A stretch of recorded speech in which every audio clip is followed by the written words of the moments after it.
అదరగొట్టే కారం రంగు రుచి ఆచి కారం పొడి. రూపాయి విలువ మరింత క్షీణించింది. భారత్ అమెరికా డీల్ పై డైలమా నేపథ్యంలో రూపాయి మారకం విలువ రోజురోజుకు క్షీణిస్తోంది. ఇవాళ రూపాయి విలువ నిన్నటితో పోలిస్తే 28 పైసలు పడిపోయింది. ప్రస్తుతం అది 90 రూపాయల 43 పైసల వద్ద ట్రేడ్ అవుతోంది. దీంతో ఆల్ టైమ్ లోకి పడిపోయింది.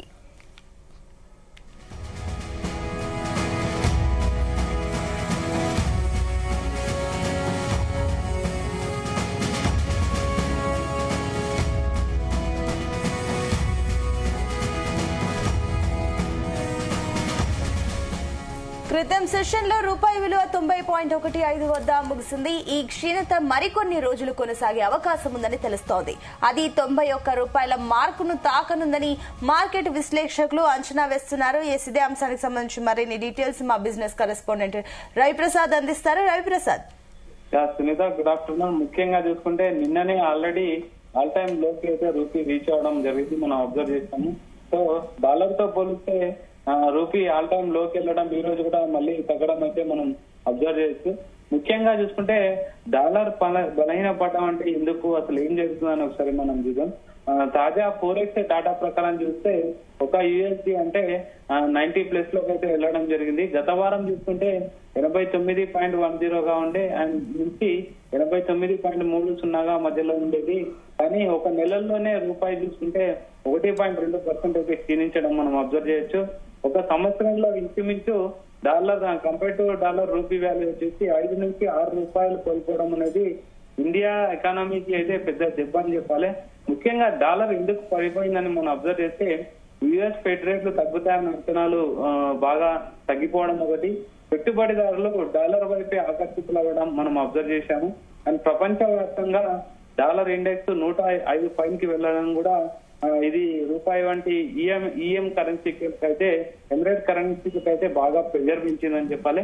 సో ముఖ్యంగా ఇంకోటి చూసుకున్నా క్రూడ్ ఆయిల్ ధరలు పెరగడం అనేది, అంటే బ్రెంట్ క్రూడ్ ఆయిల్ వచ్చేసి $88 నుంచి $90 పరిధిలోకి చేరడం అనేది కూడా మన రూపీ పడిపోవడానికి కారణం అని చెప్పొచ్చు.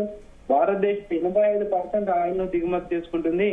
ఆయిల్ బిల్లు పెరిగితే రూపాయి ఆటోమేటిక్ గా బలహీన పడడం అనేది సర్వసాధారణంగా జరిగే అంశం అని చెప్పొచ్చు. ముఖ్యంగా ఇంకోటి ఎఫ్ఐలు కూడా భారీగా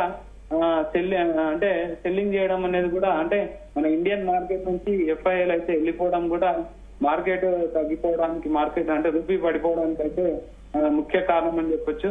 విదేశీ పెట్టుబడిదారులు ఈ మధ్య చూసుకుంటే 1500 కోట్ల రూపాయలు ఎఫ్ఐఎల్ అయితే సెల్లింగ్ చేయడం అయితే మనం అబ్జర్వ్ చేయొచ్చు. అంటే వాళ్ళ పెట్టుబడులను అయితే తీసుకుపోవడం అయితే మనం చూసాం. వారు డాలర్ మారుతుంది, డాలర్ కి బాగా డిమాండ్ పెరుగుతుంది అనేసి వాళ్ళ ఇన్వెస్ట్మెంట్ అంతా యుఎస్ కి మరలించడం అనేది కూడా మనం అబ్జర్వ్ చేయాల్సిన విషయం ఉంది. తర్వాత మిడిల్ ఈస్ట్, చైనా గానీ, తైవాన్ గానీ, యూరోప్ ఇలా అన్సర్టనిటీస్ అయితే బాగా పెరగడం వల్ల, యుద్ధ భయాలు అంటే టారిఫ్ భయాలు ఉండడం వల్ల సేఫ్ హెవెన్ గా గోల్డ్ పైన ఎక్కువగా ఇన్వెస్ట్ చేయడం, తర్వాత డాలర్ పైన ఎక్కువగా ఇన్వెస్ట్ చేయడం అనేది కూడా మనం అబ్జర్వ్ చేయొచ్చు. రూపీ తగ్గడానికి, వాల్యూ తగ్గడానికి అది కూడా ఒక కారణం అని చెప్పొచ్చు. ఇంకోటి అబ్జర్వ్ చేస్తే ట్రేడ్ డెఫిసిట్ పెరుగుతుంది, అంటే దిగుమతుల కోసం డాలర్లు కొనాలి, డిమాండ్ పెరిగి రూపాయి అయితే పడుతుంది. ముఖ్యంగా ఎక్కువ ఇంపోర్ట్స్ అయితే మనం యూఎస్ నుంచి చేసుకుంటాం కాబట్టి ఇంపోర్ట్స్ ఎక్కువ అయితే మనం కొనాల్సిన అన్ని కూడా డాలర్ రూపంలో కొంటాం కాబట్టి ఆటోమేటిక్ గా డాలర్ డిమాండ్ పెరుగుతుంది, రూపీ వాల్యూ అనేది తగ్గుతుంది. అయితే ముఖ్యంగా దీని ప్రభావం మనం ఇండియా వైపు చూస్తే ముఖ్యంగా ఇంపోర్ట్స్ అయితే బాగా ఖరీదవుతాయి. ముఖ్యంగా చూసుకుంటే పెట్రోల్, డీజిల్ ధరల పైన అయితే బాగా ఒత్తిడి వస్తుందని చెప్పొచ్చు. నెక్స్ట్ ఎలక్ట్రానిక్ ఫోన్లు కూడా బాగా అంటే బాగా ఖరీదు అవుతాయని చెప్పొచ్చు. ఆటోమొబైల్ సంబంధించిన అన్ని సెక్టార్లు కూడా బాగా ఎక్స్పెన్సివ్ అవుతాయి. అంటే ముఖ్యంగా మనం ఎక్కువగా ఇంపోర్ట్ చేస్తాం కాబట్టి మెడికల్ ఎక్విప్మెంట్ సంబంధించి కూడా బాగా ధరలు పెరిగే అవకాశం ఉందని అయితే చెప్తున్నారు. ఇన్ఫ్లేషన్ కూడా పెరిగే అవకాశం ఉంది. ముఖ్యంగా ఆయిల్ ఖరీదు అయితే ఆటోమేటిక్ గా ట్రాన్స్పోర్టేషన్ కూడా ఖర్చులు పెరుగుతాయి. ఎఫ్ఎంసీజీ, డైలీ ఎసెన్షియల్ లో కూడా బాగా అయితే ధరలు పెరిగే అవకాశం ఉంది. అంటే ప్రెజర్ అయితే బాగా ఉంటుంది. మొత్తం మీద కొనుగోలు శక్తి పైన కూడా దీని ఎఫెక్ట్ ఖచ్చితంగా ఉంటుంది. కన్జ్యూమర్ ఏం చేస్తారంటే కస్టమర్ కానీ కన్జ్యూమర్ కానీ ఓవరాల్ వాడాల్సిన దానికంటే తక్కువ వాడడం అనేది, సో ఆటోమేటిక్ గా ఇన్ఫ్లేషన్ అనేది ఖచ్చితంగా పెరిగే అవకాశం ఉందని చెప్పొచ్చు. ముఖ్యంగా ఏవియేషన్ సెక్టర్ సంబంధించి కానీ, పెయింట్ ఇండస్ట్రీ కానీ, టైర్ సెక్టర్ కానీ, ఆటో సెక్టర్ కానీ, ఫార్మా సెక్టర్ ఇవన్నిటిపైన కూడా బాగా ఎఫెక్ట్ అయ్యే అవకాశం ఉంది. ముఖ్యంగా లాభం పొందే వాళ్ళు చూస్తే ఐటీ కంపెనీస్ కానీ, ఇన్ఫోసిస్, టీసీఎస్ అంటే యుఎస్ బేస్డ్ కంపెనీస్ ఏవైనా ఉన్నాయో, లేకపోతే డాలర్ బేస్డ్ కంపెనీ ఏవైతే రన్ అవుతున్నాయో లాభాలు ఉంటాయి ప్రజెంట్ వీళ్ళకు. అంటే వీళ్ళ ఆదాయం డాలర్ల రూపంలో వస్తుంది కాబట్టి రూపాయి పడితే ఆటోమేటిక్ గా వీళ్ళకైతే లాభంలోనే ఉంటారు. Pharma exports and chemical export, textile exports కూడా కొంచెం లాభాల్లో ఉంటాయని చెప్పాలి. ముఖ్యంగా స్టాక్ మార్కెట్ సైడ్ చూస్తే మాత్రం రూపాయి బలహీన పడ్డం అనేది కూడా ఆటోమేటిక్ గా నిఫ్టీ పైన అయితే బాగా పెద్ద దెబ్బ అని చెప్పాలి. మొన్ననే చూసాము అన్ని ఆల్ టైమ్ హైలోకి వెళ్ళడం జరిగింది.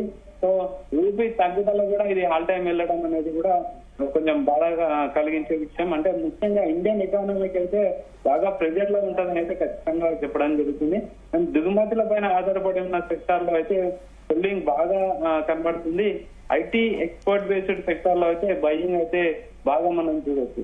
ముఖ్యంగా చెప్పాలంటే రూపాయి ఆల్ టైమ్ హైలోకి పడిపోవడం అనేది ఆర్థిక వ్యవస్థలో అయితే కొంత బలహీనత ఉందనేది ఖచ్చితంగా సంకేతం ఉంది. కానీ ఇది శాశ్వతం కాదు. ఆర్బీఐ మార్కెట్ లోకి వచ్చి రూపాయి వాల్యూని అయితే పెంచే అవకాశం ఉంది. కొంచెం స్టెబిలిటీ పెంచే అవకాశం ఉంది. మనీని ఇంజెక్ట్ చేస్తారు. కొత్త సమీకరణాలు తీసుకురావడం వల్ల, కొత్త పథకాలు తీసుకురావడం వల్ల కొనుగోలు శక్తిని పెంచడం ద్వారా కంపెనీలకు లాభాలు చేకూర్చడం, తర్వాత కొనుగోలు ఆర్థిక మాన్యాన్ని దెబ్బతీసి ఆర్థికంగా అంటే గ్రోత్ రేట్ ని పెంచే అవకాశాలు ఎక్కువగా ఉన్నాయని అయితే ప్రజెంట్ ఎక్స్పర్ట్స్ చెప్పడం జరుగుతుంది. ప్రజెంట్ అయితే గ్లోబల్ ఈవెంట్స్, క్రూడ్ ధరలు, ఎఫ్ఐఎస్లు ఇవే రూపాయలు అయితే బాగా నిర్ణయించడం జరుగుతుంది.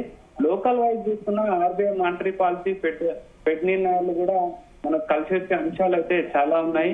ముఖ్యంగా ఇవే రూపాయిని నిర్ణయించేదైతే ఫ్యాక్టరీలు ఇప్పటికైతే చూసుకుంటే డాలర్ 90+ వద్ద ట్రేడ్ అవుతుండడం అయితే మార్కెట్ పైన అయితే పెద్ద ఎఫెక్ట్ అని ప్రజెంట్ చెప్పాలి. ముఖ్యంగా ప్రజెంట్ చూసుకుంటే మనము స్టాక్ మార్కెట్లు కూడా కొంచెం అంటే ప్రెజర్ లో కనిపించాయి. కాకపోతే కొంచెం పాజిటివ్ గానే ఉన్నాయి, ఫ్లాట్ గా ట్రేడ్ అవుతున్నాయని చెప్పొచ్చు. Present compare to dollar rupee value వచ్చేసి 90.0725 దగ్గర అయితే ప్రజెంట్ ట్రేడ్ అవుతుంది. ఏదైనా ఆల్ టైమ్ లోకి రావడం రూపాయి అనేది ఇండియా ఆర్థిక వ్యవస్థ కానీ, ఇండియన్ గవర్నమెంట్ కానీ, ఓవరాల్ గా ఇండియా ప్రజలకు కూడా కొంచెం ఆలోచించాల్సిన విషయమే. తర్వాత దీన్ని ఇండియన్ గవర్నమెంట్ కానీ, మోడీ గవర్నమెంట్ కానీ, ఆర్థికవేత్తలు ఎలా ఎదుర్కొంటారు అనేది పెద్ద సవాల్ అయితే చెప్పొచ్చు Sunitha. Right, thank you Roy Prasad.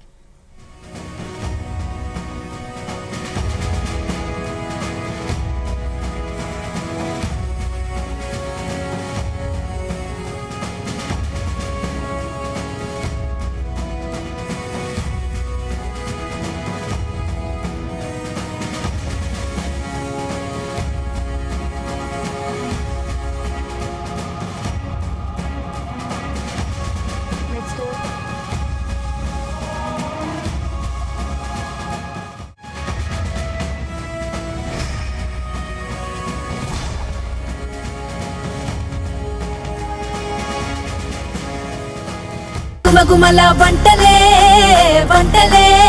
తెరకొట్టే కారం రంగు రుచి ఆచి కారం పొడి.